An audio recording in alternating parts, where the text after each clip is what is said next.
Eu estou retomando hoje algo que a gente tratou há alguns anos atrás, quando eu trouxe uma série sobre tentação e pecado na igreja, que eu achei muito relevante na época, e marcou a minha vida. E os anos se passaram, eu resolvi ouvir de novo aquelas mensagens, e eu fiquei mais impactado ainda pela riqueza, pela importância de alguns princípios que estão ali. Então, se você estava aqui na época, você vai lembrar de algumas coisas que eu vou falar, mas nos próximos domingos, nesse mês de agosto, eu quero apontar para essa direção. Um momento onde você tem que tomar uma decisão importante e muitas vezes não se dá conta de que você pode parar antes de tomar a decisão.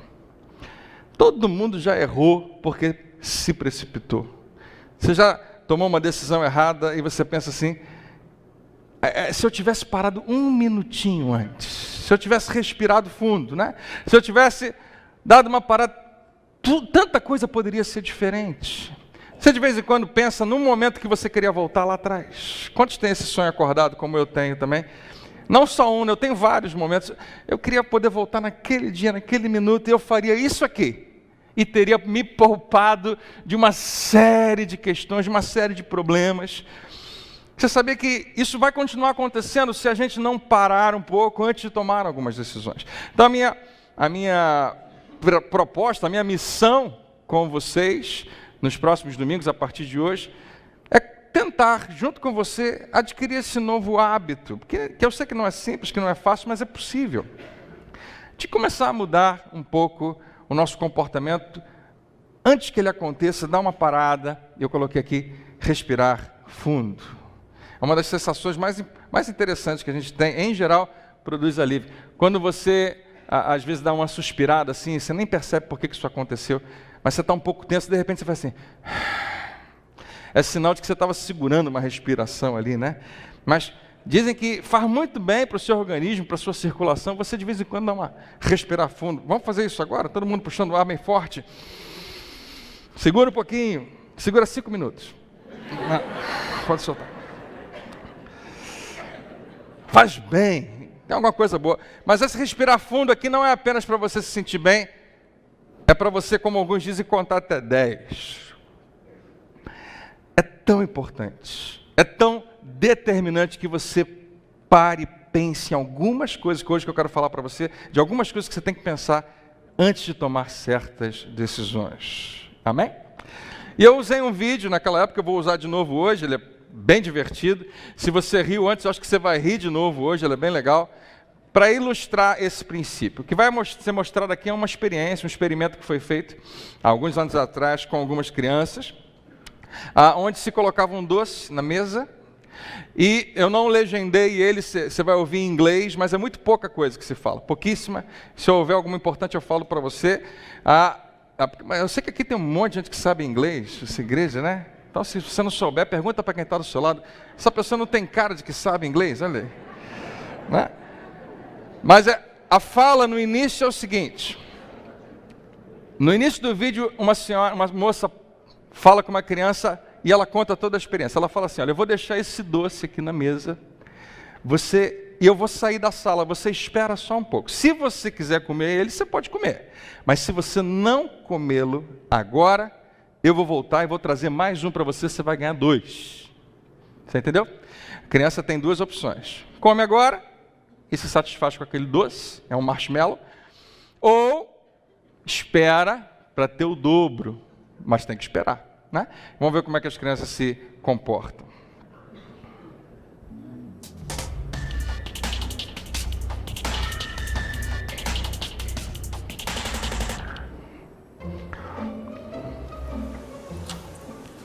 Okay, sit in that chair.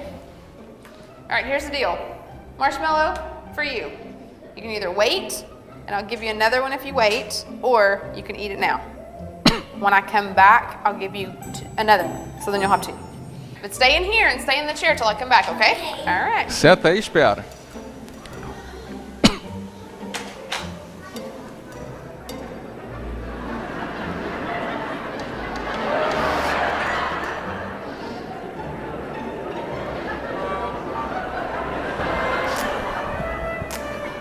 I'm gonna go do something and then I'll come back. It smells yummy. really good. O cheiro está muito bom, ele falou.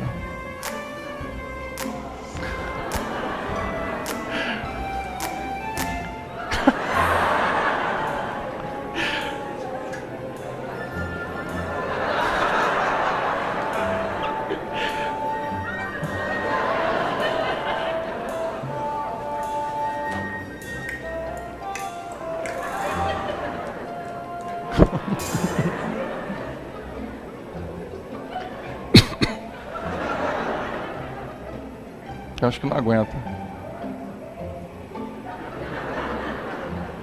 All right, so it's up to you. You can have it now or you can wait. Okay?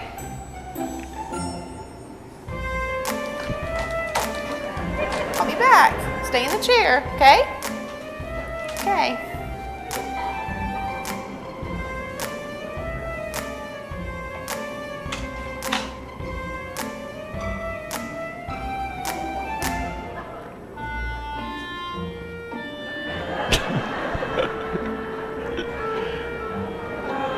Essa já foi.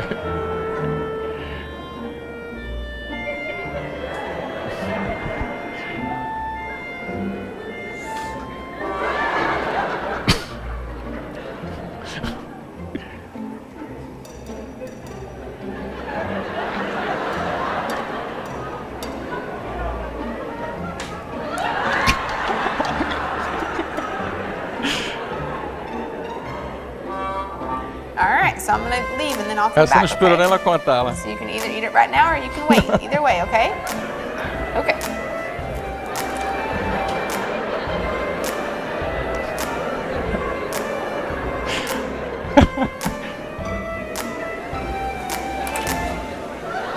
How'd you do? Did you do good? Como é que foi? You did? You wanted to eat it, didn't you? Você conseguiu, né? So did I tell you to give you another one? Pode comer os Okay, dois I agora, can se have quiser. both. You need them. Pode comer.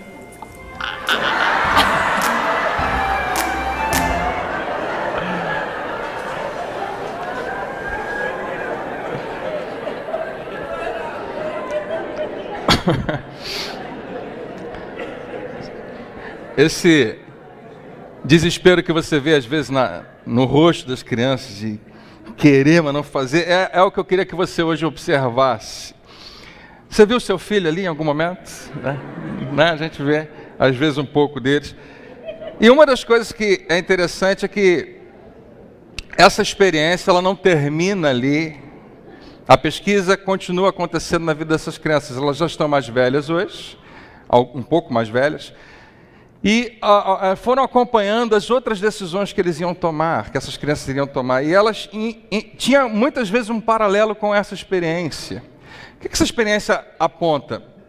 Eu posso ter o que eu quero agora, ou eu posso esperar para algo talvez melhor depois. É mais ou menos isso daqui. Dizer não para alguma coisa hoje pode significar ser recompensado com algo melhor amanhã.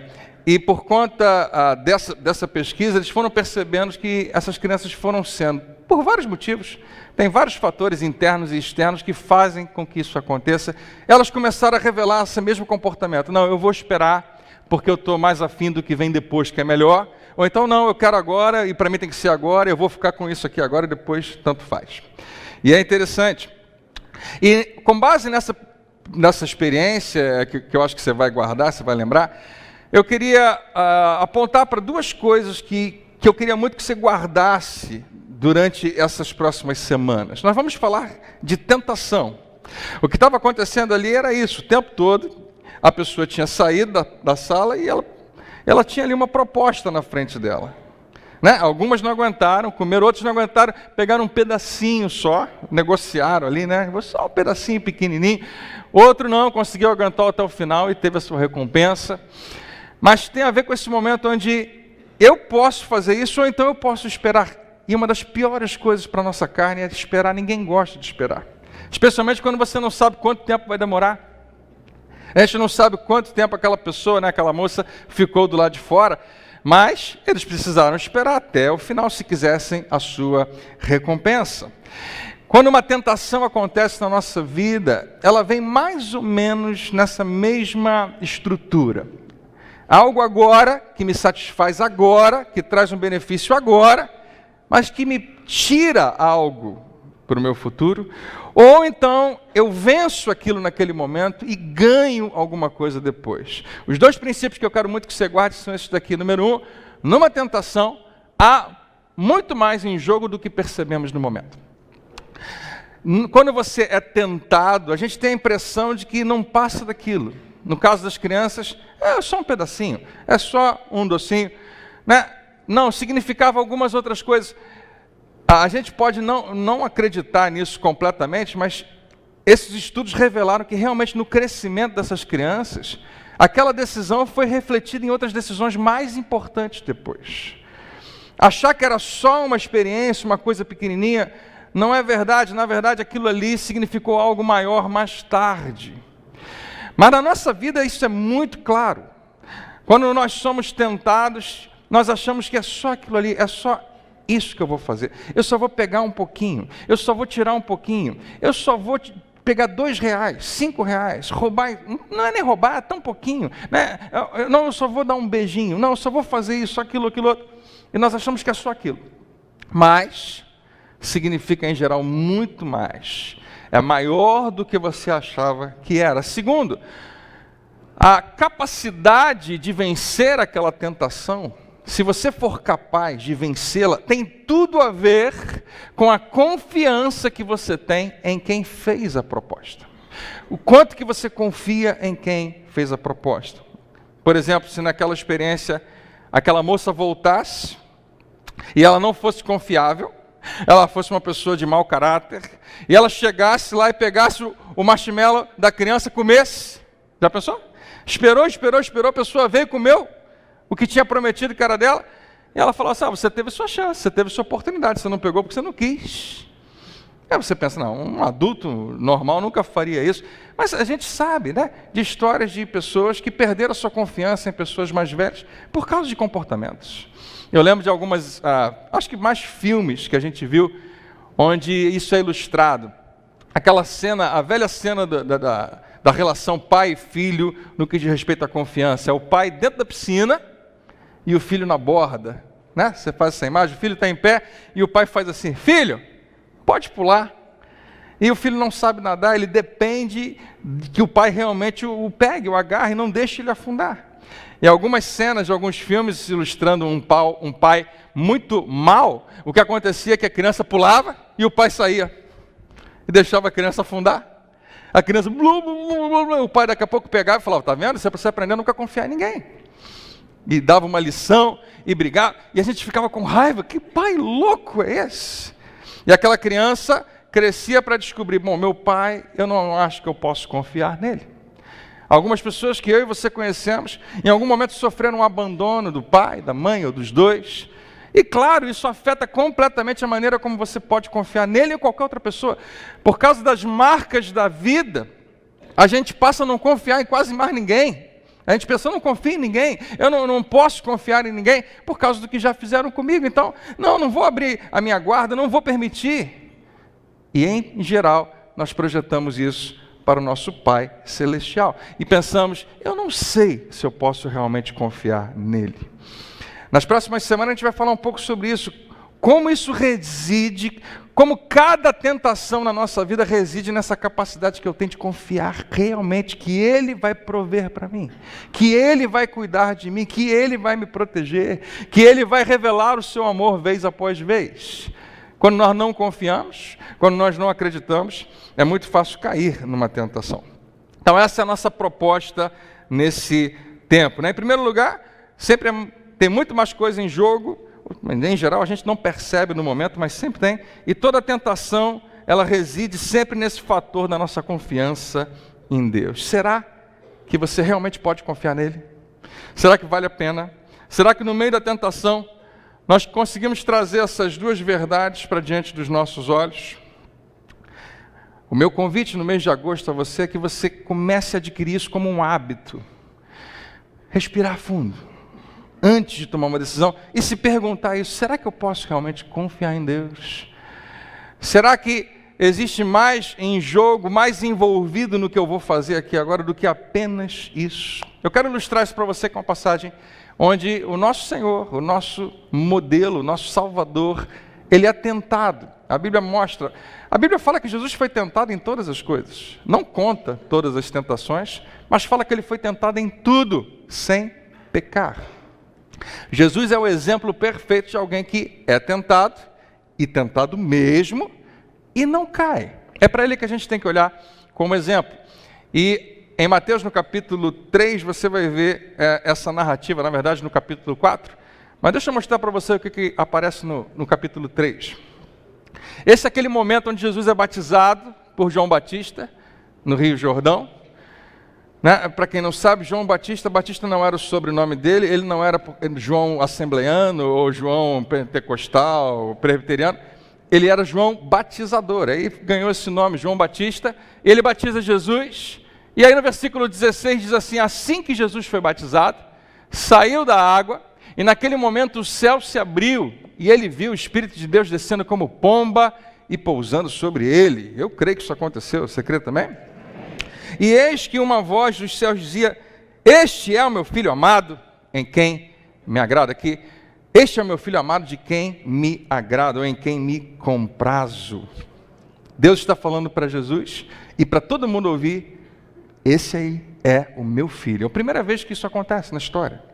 Primeira vez que Deus chama alguém de filho, e todo mundo agora que está ali em volta pode ouvir e perceber, tem algo grande acontecendo. Alguns dias atrás, João estava dizendo: eis, olha lá, o Cordeiro de Deus, uma expressão que eles também nunca tinham ouvido, que tira o pecado do mundo. João apresenta um novo tempo completamente, onde um Salvador, o Messias, finalmente apareceu. E agora, quando Jesus é batizado, vem essa voz e fala: eu amo esse meu filho. De vez em quando um pai fala isso, né? O meu filhão, que orgulho. É mais ou menos isso. Deus estava legitimando, Deus estava provando ali o seu filho. Esse é o meu filho amado, em quem eu tenho prazer, em quem eu me comprazo, de quem eu me agrado. E logo em seguida vem o capítulo 4. E ele começa assim: então foi conduzido Jesus pelo Espírito ao deserto para ser tentado pelo diabo. Esse versículo deixa algumas pessoas confusas. Jesus está pensando, talvez, né? Poderia estar pensando, não é o caso. Peraí, ele falou que ele me ama, esse é o meu filho amado, ele disse que me ama e agora ele está me conduzindo a um lugar deserto para ser tentado pelo diabo. Ninguém quer ir para o deserto, ninguém quer ser tentado, ninguém quer ser tentado pelo tentador dos tentadores, né? Ninguém quer estar nessa posição. Mas Jesus, ele compreende que o amor do Pai está envolvido nisso também. Jesus não foi o único com quem o Pai fez isso, né? Deus fez isso com outros personagens no Antigo Testamento, fez com Moisés, fez com Josué, fez com Davi, fez com Elias. Levou-los, presta atenção nisso, a uma posição. Deus não é quem faz você ser tentado, mas Ele nos leva a uma posição onde nós seremos provados. Ele nos conduz a um lugar onde eu vou precisar passar por uma prova, eu vou precisar passar por um teste. Por quê? Porque Ele me ama. E Ele sabe que aquilo é importante para o meu crescimento. Ele sabe que aquilo vai provocar recompensas maravilhosas amanhã. E se não acontecer, eu perco. Quem está comigo aí, diga amém. E no versículo 2 de Mateus 4 diz assim: e tendo Jesus jejuado, ficar sem comer, eu acho que sem comer nada mesmo, né? Talvez bebendo um pouco de água de vez em quando, não sei. Mas tendo jejuado 40 dias e 40 noites. Isso é uma boa campanha para a gente fazer aqui na igreja também, né? O que vocês acham? Não? Jejum geral, né? 40 dias e 40 noites. E o versículo dizendo assim: depois teve fome. Faz sentido, obviamente. Eu imaginei que isso aconteceria. E a gente vai, nas próximas semanas, falar dos próximos versículos. Porque nos próximos versos nós vamos ver o diabo aparecendo, entrando em cena e tentando Jesus. E a nossa missão é mostrar os bastidores do que está acontecendo. Porque o diabo vai fazer 3 tentações, 3 propostas. E eu hoje estou convencido disso, que naquelas 3 tentações de Jesus, nós vamos encontrar todas as nossas tentações. Todas elas são enraizadas, têm como base aquelas tentações que Jesus sofreu, embora na hora a gente não perceba. É só um marshmallowzinho, é só um docinho, é só uma coisinha pequena, é um flertezinho, não tem nada demais, não tem nada grave está acontecendo. Mas eu vou querer levar você a entender que existe uma raiz, existe algo como fundamento daquela tentação com um propósito. Ouça isso, o pecado só tem um propósito de destruir alguma coisa na sua vida, ou destruir toda a sua vida, família, ministério, tudo mais que o diabo conseguir. Mas a base é sempre a mesma, e hoje eu quero mostrar isso para você.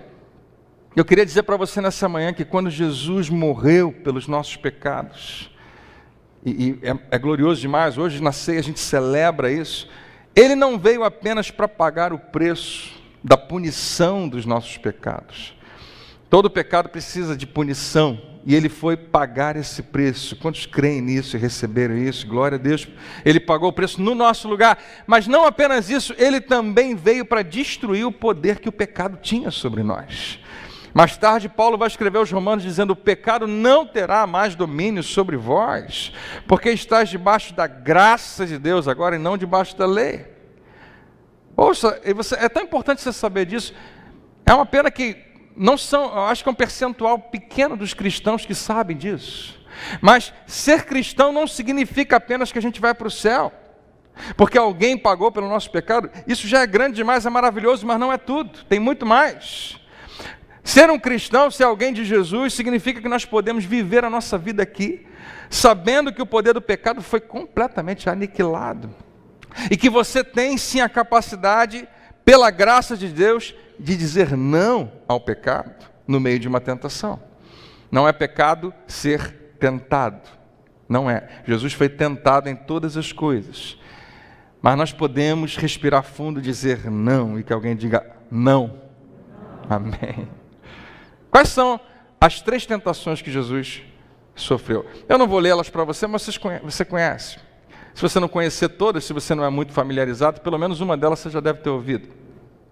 Se tu és filho de Deus, transforma essas pedras em pão ou pães.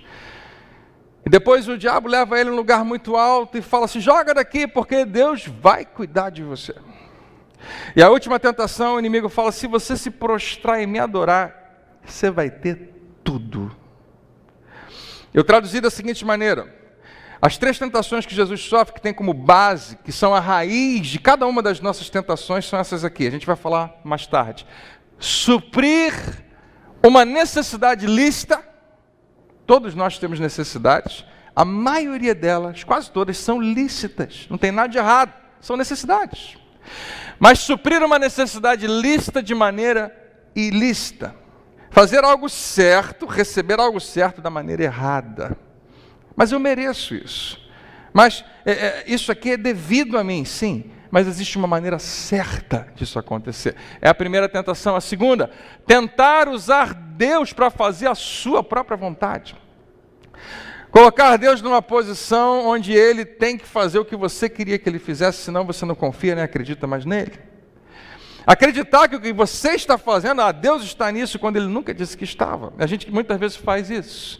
E a terceira tentação é fazer a coisa certa na hora errada, do jeito errado. Em cada uma das nossas tentações, você vai encontrar 1, 2, 3 ou as 3 desses aspectos aqui acontecendo. Olhe mais uma vez para as suas próprias tentações. Sejam quais forem, seja o tamanho que for a sua tentação. Se você for rastrear, você vai ver que existe uma ligação entre a sua tentação e cada uma dessas tentações raízes, essas primeiras. Essas tentações de Jesus são uma revelação do que está por trás de cada uma das nossas experiências quando nós somos tentados. Quando a Bíblia fala que Ele foi tentado em tudo, o versículo diz: Ele sabe o que você está passando, Ele sabe o que é a sua experiência, e assim como Ele venceu, Ele te fortalece para vencer também. Se nós conseguirmos colocar isso aqui diante dos nossos olhos, deixa eu falar a minha expectativa para esse mês. Eu desejo demais isso para você, desejo muito. Se você vier aqui em cada um desses domingos e receber a palavra no seu coração, alguma coisa boa vai acontecer, você vai crescer em algum nível. Eu acho que você vai ter mais firmeza do que você tem agora. Quantos creem? Digam amém. Eu não estou dizendo que você não seja, mas existe como firmar ainda mais. Existe como você ter mais tração para firmeza na sua vida. Eu creio que é isso que vai acontecer. Não porque eu sou eloquente, não porque simplesmente essa série está muito bem estabelecida, não. Primeiro porque o Espírito Santo é que fala ao seu coração. Segundo, pela sua disposição de receber. E de, quem sabe, ouvir de novo. Ou de ouvir pela primeira vez algo que você não tinha se ligado, não tinha percebido, mas que é tão importante. E mais uma vez, em cada uma dessas tentações pelas quais Jesus passou, está essa questão. Em cada uma delas, será que eu posso realmente confiar em Deus? Eu faço agora, é melhor fazer agora, porque eu não sei se Deus vai fazer depois. Será que eu realmente posso? Tentação é um negócio doido demais. Acontece com todo mundo. Algumas são muito bobas, são muito simples. Né?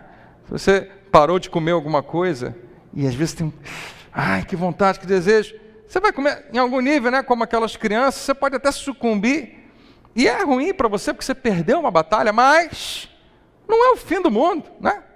Mas algumas são tão destrutivas, na sua essência, né? Não a tentação, mas o pecado que pode ser cometido.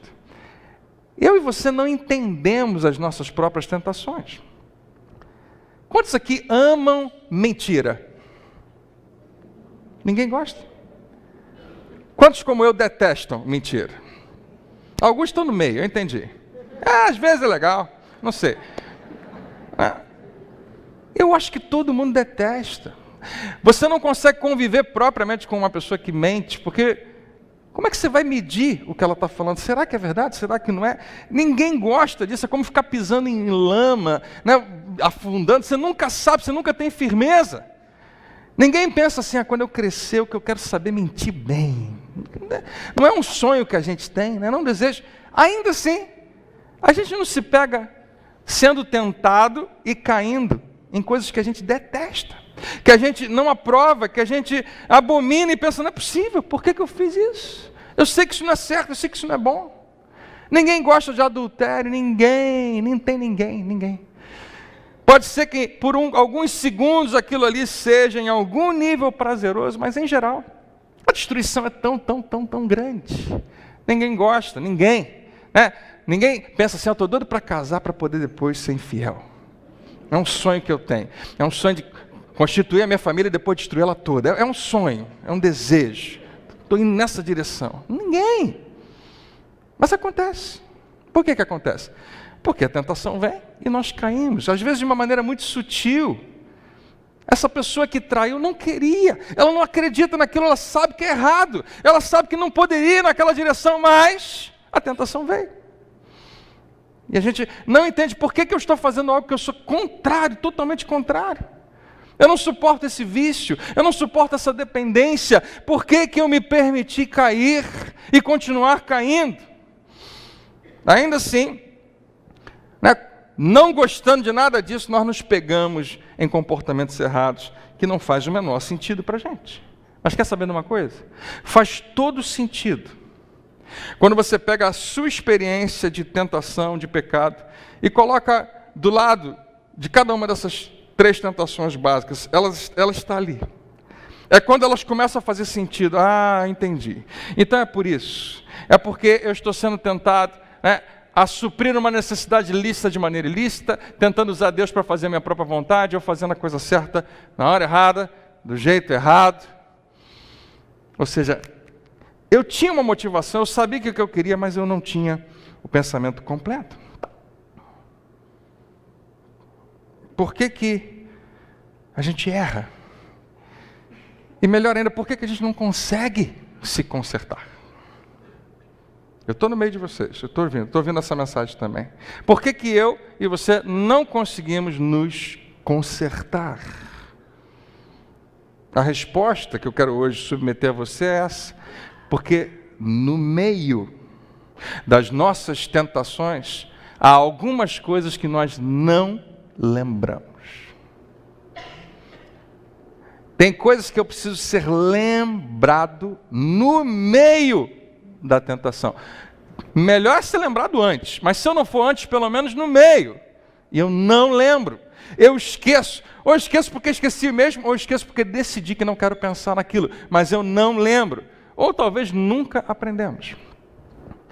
Ou você não lembra, embora você tenha aprendido, ou então você nunca aprendeu.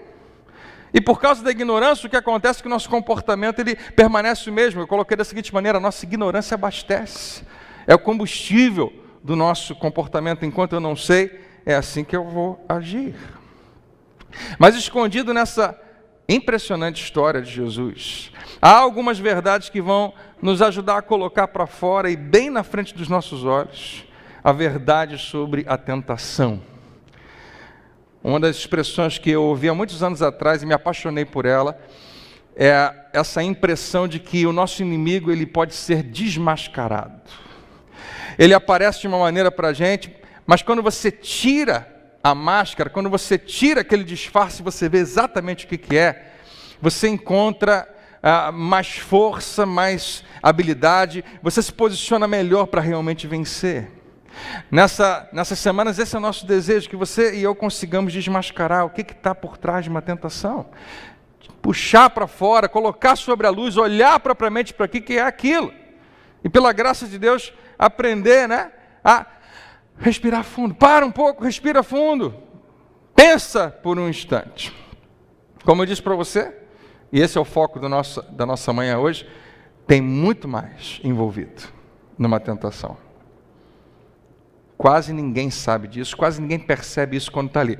Quando nós somos tentados a mentir, a desobedecer um mandamento, uma ordem, a uma instrução, como somos tentados na questão sexual, na questão da infidelidade, quando somos tentados a tirar um pouquinho, porque afinal de contas todo mundo faz, e se eu não fizer eu vou ficar para trás.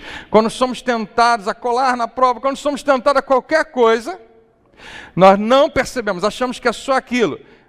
Mas eu quero dizer para você, há muito mais em jogo, tem muito mais envolvido, a coisa é maior do que parece, do que nós percebemos no momento.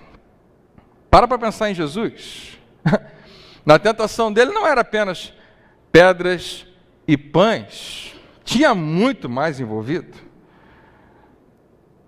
Muito mais. Se Jesus transformasse pedras em pães, se ele se jogasse lá de cima, ou se ele se dobrasse, seria o fim da história.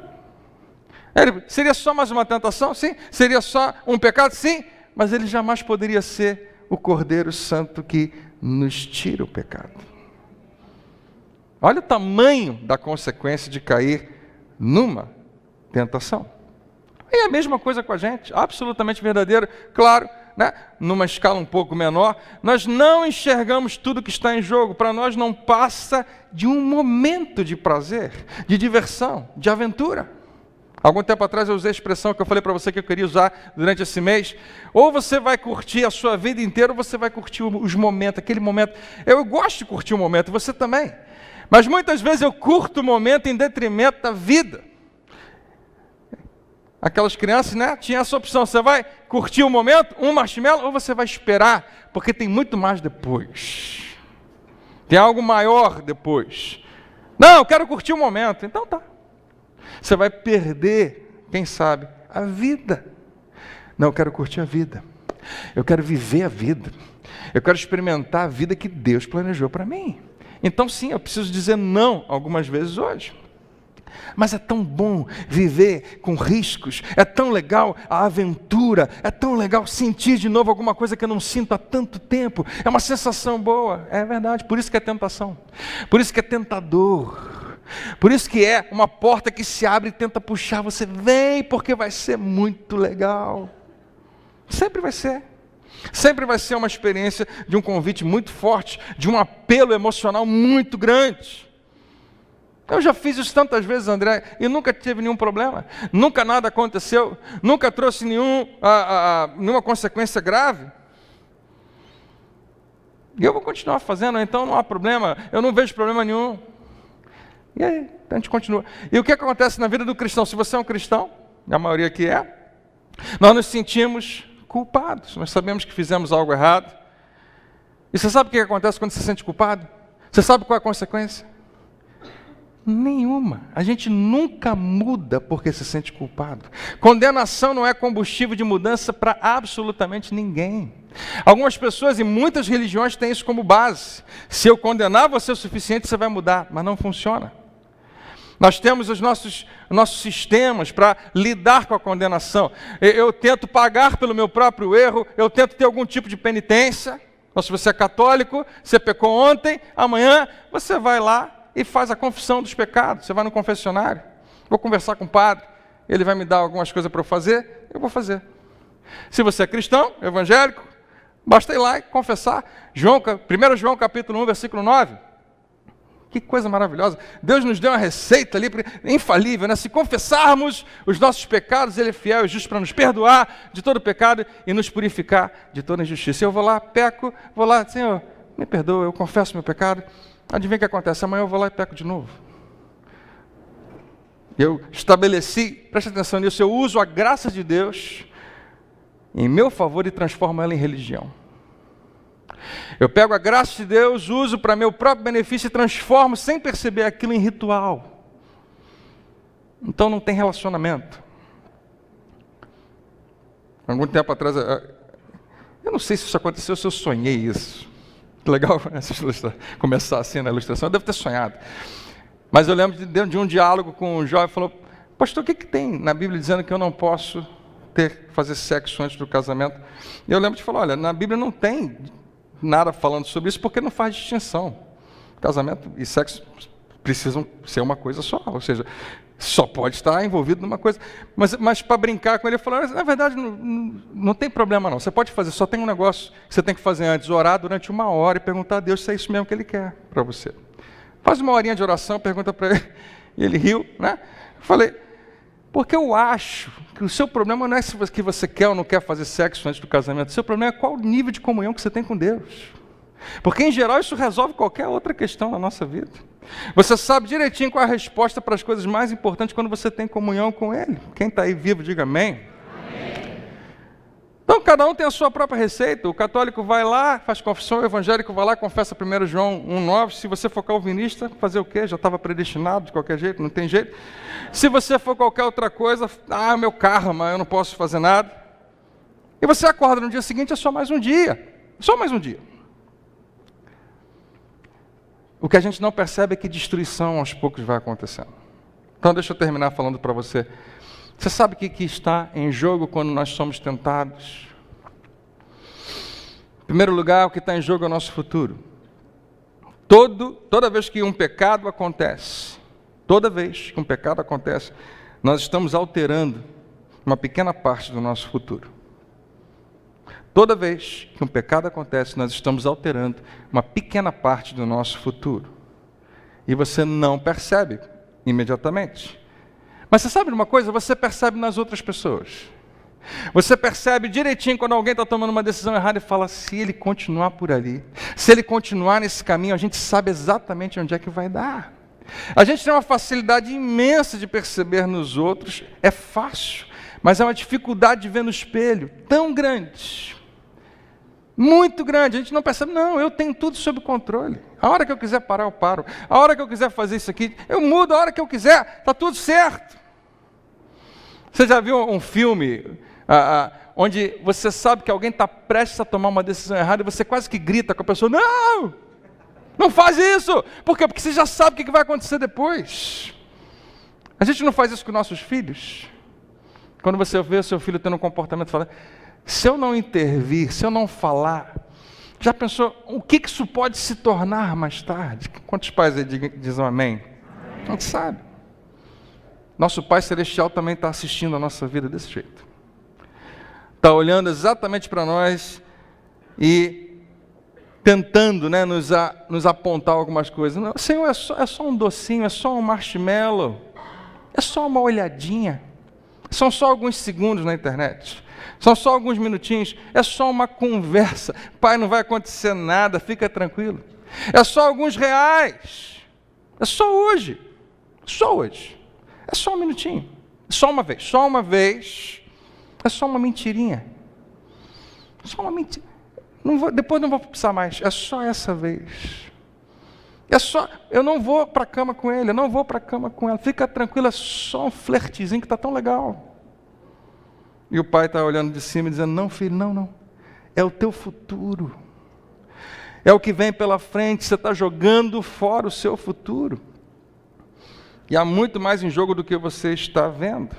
Imagina se antes de cometer qualquer tipo de prática, mesmo que pequena, a gente pudesse parar, respirar fundo e pensar o que está em jogo.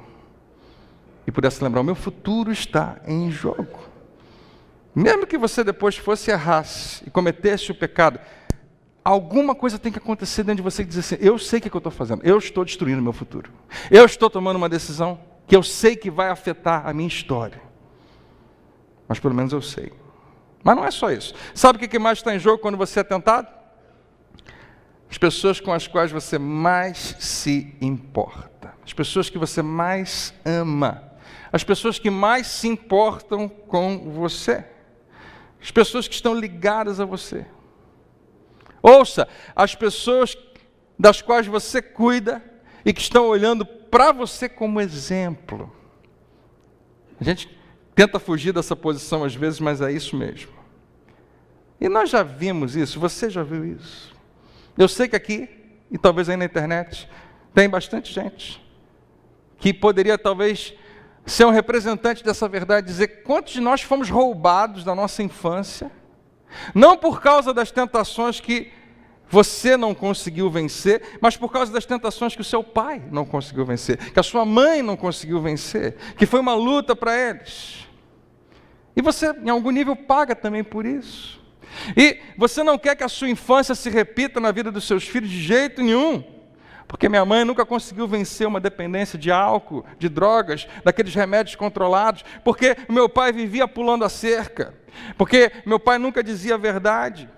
Porque minha mãe foi irresponsável com as finanças. Porque nenhum deles conseguiu vencer os seus maus hábitos. Eles sofreram muito, mas você também. Você é uma consequência disso também. Eu não estou falando para você olhar para trás agora, eu estou falando para você olhar para você e pensar como isso significa que o meu futuro e o futuro dos seus filhos também depende disso. Tentação jamais é isolada a um indivíduo. A tentação jamais é isolada a uma pessoa só. Há muito mais em jogo, é o teu futuro e o futuro daqueles que você ama. Acho que está todo mundo acordado. Vai no nível empresarial, por exemplo, quantas pessoas já perderam o emprego, perderam a aposentadoria, perderam a pensão, não porque fizeram alguma coisa errada, mas porque alguém, numa esfera mais alta, fez escolhas erradas, tomou decisões erradas. Quem sofreu? Todo mundo que estava debaixo da autoridade daquela pessoa. Quantas igrejas foram aniquiladas por causa da decisão do homem que estava à frente da igreja? Foi tentado e não venceu a tentação. Quando eu digo para você que eu preciso ouvir essa mensagem, eu preciso. Porque tem muito em jogo, tem muito mais. O pastor sofreu? Sofreu, com certeza. Mas muito mais gente sofreu. Mas no momento em que uma tentação acontece, a gente nunca pensa nessa amplitude. A gente nunca pensa nesse nível. Não, é só algo pequeno e inofensivo, não vai fazer mal a ninguém. Eu não estou fazendo mal a ninguém. Eu estou fazendo uma coisa, só eu. Não. Você acha que é só você? E se a gente pudesse parar por um instante? E se a gente começasse a desenvolver o hábito de desacelerar um pouco? Peraí, tem mais em jogo. É maior do que só eu. Ah, mas eu sou solteiro, eu não sei como é que vai ser, eu não tenho uma família. Mas as suas decisões podem afetar a família que você ainda terá. E pode afetar de uma maneira extremamente negativa, em alguns níveis irreversível. Então, o que está em jogo? Quando você é tentado, seu futuro, a sua família, em terceiro lugar, a sua fé. É difícil você colocar uma ordem de importância, todos os três têm um nível gigantesco de importância. Toda vez que você peca, o seu relacionamento com Deus se desgasta um pouquinho. Quantos sabem que Jesus pagou por todos os seus pecados? Diga amém. Se foi pago, precisava ser pago. Tem um preço. Tem um preço. Toda vez que nós nos rendemos à tentação e ao pecado, toda vez que eu me rendo a uma tentação, é como se eu dissesse: não, Deus, não do seu jeito, deixa eu fazer do meu jeito. Eu sei que eu oro dizendo para fazer a tua vontade, mas agora eu quero fazer a minha. A gente não pensa nisso, mas há pessoas que cresceram na igreja. Você sabe que pessoas que cresceram na igreja e não estão mais na igreja. E elas sabem direitinho justificar. Eu tenho meus motivos para não estar mais na igreja. E em geral elas colocam a culpa numa ofensa, algum problema. Mas se elas forem sinceras e quiserem chegar ao coração disso, elas vão descobrir, elas vão concluir de que esse afastamento de Deus, né, foi por conta principalmente de um comportamento que elas não conseguiram mudar, que elas não conseguiram vencer. Não, fulano que me feriu. Não, em geral, quando você está um pouquinho mais fortalecido, nada é suficiente para realmente te roubar da tua fé. Mas a gente peca, é tentado, cai. Eu vou até Deus, eu peço perdão, graças a Deus, Ele me restaura. Mas eu peco de novo, caio de novo, vou até Deus, peço perdão, Ele me restaura. Peco de novo, porque caí de novo, vou até Deus, peço perdão. E peco de novo, porque caí de novo, vou até Deus. Peco de novo e me pergunto: será que eu preciso ficar fazendo isso toda hora? Depois é tentado mais uma vez, cai mais uma vez. E começam a pensar diferente, começam a decidir: quer saber, eu estou chamando isso de tentação e pecado, mas na verdade é o meu estilo de vida. É assim que eu sou. Eu, em vez de ficar pedindo perdão a Deus, eu preciso aceitar que a minha vida é assim, e que eu vou ser sempre assim. E aos poucos isso vai roubando um pedacinho de cada vez a sua ligação com Deus. E a gente se deixa ser enganado por pensamentos que a gente acha que são nossos, mas que vieram de fora, do inimigo, para que nós absorvêssemos. E o meu relacionamento com Deus vai se desgastando, e a gente bota a culpa em todo mundo e em tudo, e não para pensar que eu precisava ter feito algum acerto. Foi corroendo e se desgastando e apagando o seu relacionamento com Deus, a ponto de talvez, na sua vida adulta, você até mesmo se questionar: será que Deus realmente existe? Deixa eu te falar, todo mundo já fez essa pergunta, não fica preocupado, achando que é um pecado absurdo questionar a existência de Deus. Não, todo mundo. Em algum momento, mesmo que você não conte para ninguém, você se pergunta: se eu vivesse a mesma vida que eu vivo, sem pensar que Deus existe, seria tão diferente? A princípio não parece que seria. Mas com o tempo você vai vendo que muda tudo. Então deixa eu falar com você, talvez que está ouvindo, está deixando seu coração aberto. Você não chegou aonde você está por causa de uma grande nova ideia filosófica e um monte de razão que você mesmo inventou para justificar o seu estilo de vida. Não. Houveram tentações e tentações e tentações que aos poucos foram afastando você para cada vez mais longe de Deus. Tentações que foram deteriorando a sua confiança e a sua fé em Deus. Toda vez que eu peco, a minha fé, a minha ligação, a minha confiança em Deus está em jogo. Então não é só o meu autocontrole, não é só a minha força de vontade. A questão é: será que realmente eu posso confiar e acreditar no meu Pai Celestial? Quando eu caio numa tentação, eu estou dizendo: não, eu não sei se eu posso. O clima está meio pesado agora, né? Então deixa eu dizer para você que a intenção nesses domingos é libertação. Quantos querem ser libertos? Aí digam amém. Eu também, né? E principalmente aqui dentro. Todos nós precisamos ser libertos nos nossos pensamentos. Então eu quero dar para você hoje, antes de você voltar para casa, já está na hora de terminar, um exercício. Ó, que legal. Você não gosta quando o professor dá dever de casa? Todo mundo adora, né? Mas é um exercício prático que é simples demais. Eu vou convidar você a fazer uma confissão. Como eu disse para você, a gente já fez isso antes e eu achei muito legal. Fazer uma confissão. Se você topar, eu vou fazer.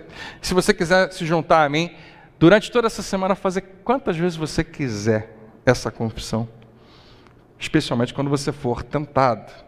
Hoje eu já fiz de manhã cedo, mesmo sem nenhuma tentação. A tentação era só dormir um pouco mais, né? Mas eu venci. E seja qual for a tentação, Em qualquer momento do seu dia, eu acho legal você fazer. E eu achei muito importante falar para você. Para a gente começar a fazer essa confissão.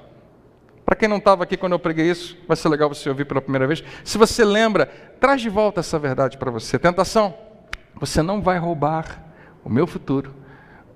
Eu botei errado. Você não vai me roubar, tá? Do meu futuro.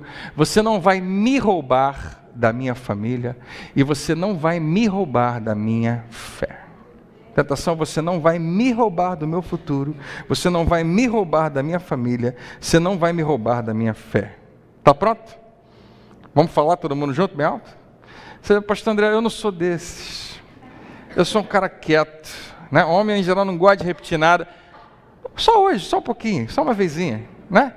Se você estiver em casa também assistindo aí pela internet, vai ser estranho se alguém estiver ouvindo, mas fala aí junto com a gente também. Se você estiver sozinho, fala bem alto. Mas é importante demais e é um exercício que a gente vai fazer para você começar a deixar isso mais vivo na sua vida. Quem está pronto, diga amém. Vamos lá, bem forte. Tentação, você não vai me roubar do meu futuro. Você não vai me roubar da minha família. E você não vai me roubar da minha fé. Amém. Mais forte, vamos lá? Tentação, você não vai me roubar do meu futuro. Você não vai me roubar da minha família. Você não vai me roubar da minha fé. Olha só. Durante a semana, fala quantas vezes você puder. No ambiente de trabalho, levanta da mesa, tentação! Não precisa gritar tão alto que vai assustar alguém. Se for o caso, vá para um lugar onde você pode ficar sozinho. Mas mesmo que você tenha que falar baixinho com você mesmo, tentação. Fala com firmeza. Você não vai me roubar. Nós precisamos dizer isso em algum momento em voz alta. Sabe por quê, queridos? Eu e você temos sido enganados pela tentação. Nós achamos que aquela tentação faz parte da nossa vida agora. Ouça. Nós achamos que ela faz parte agora da nossa vida. Nós achamos que nós já passamos do ponto onde alguma coisa poderia ser feita. Já faz parte da minha vida, já é quem eu sou. Não faz nem mais sentido ficar resistindo. É a minha identidade agora. Não, você está sendo enganado. E nós vamos perceber que uma das maneiras de começar a vencer outra vez é fazer o que Jesus fez. Jesus venceu as suas tentações com a boca. Ele abria a boca e falava alguma coisa. E a gente precisa declarar. Sabe de uma coisa? Esse não sou eu. Essa não é a minha identidade. Essa não é a minha realidade. Não é quem Deus me criou para ser. E olhar para a tentação e falar com ela. Mas André, quando eu falar isso, eu estou falando com quem? Estou falando com a tentação mesmo? Estou falando com o diabo? Estou falando com o pecado? Estou falando comigo mesmo, com a minha carne? Sei lá. Não importa, pode estar falando com todo mundo. Todas essas coisas aí tem que ouvir isso. A sua tentação, o diabo, a sua carne, você mesmo, todo mundo tem que ouvir. Mas eu quero te desafiar a dizer essas palavras essa semana em voz alta. Mais uma vez, não tão alta que assuste ninguém. Mas quem sabe sussurre essas palavras. O quanto, né? Quando, talvez antes, durante, se for o caso, depois da tentação. Quando você pensar numa tentação. Diga mais uma vez comigo. Tentação, você não vai me roubar do meu futuro. Você não vai me roubar da minha família. Você não vai me roubar da minha fé. Amém. De presente para você, eu quero dar um fundo de tela para celular. Não sei se você consegue, claro que você não vai conseguir ver daí, mas só para você ter uma ideia. O meu descanso de tela tem essa frase. Descanso não, fundo de tela, né, do celular. Tentação, você não vai me roubar do meu futuro, da minha família, da minha fé, com o logo da igreja.